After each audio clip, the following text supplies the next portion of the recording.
Merhaba arkadaşlar, kanalıma hoş geldiniz. Bu benim ilk videom. İnşallah beğenirsiniz. Hemen başlayalım. Bu Pani'den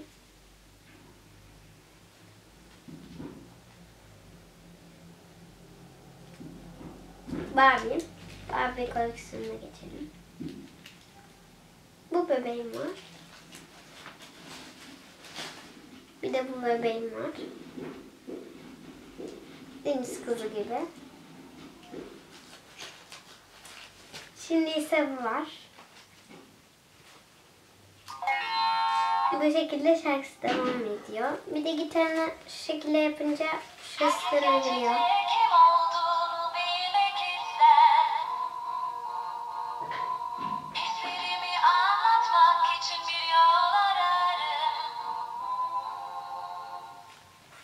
Böyle. Bunun da ayakkabısını çok seviyorum. Bu da Mickey fare tişörtlü olan bir Barbie.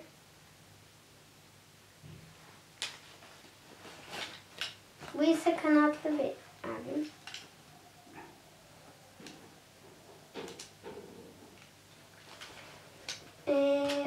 Bu da Barbie'den çok güzel bir bebek.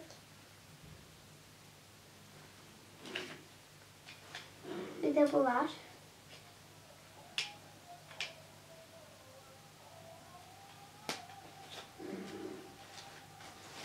Tabii ki de bu baleci de var.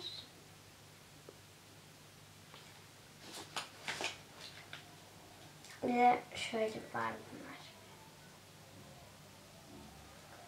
Yılbaşı koleksiyonu olan Barbie'lerden biri de bu.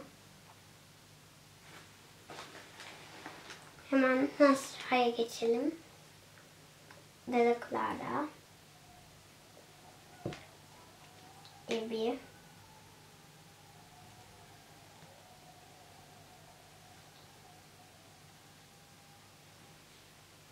Ve bu.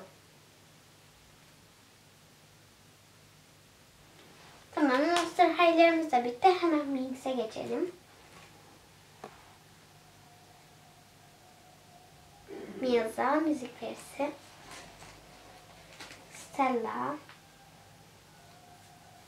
Ay ve güneş perisi olan perisi. En güçlüleri ise Bloom. Ejderha, ateş perisi.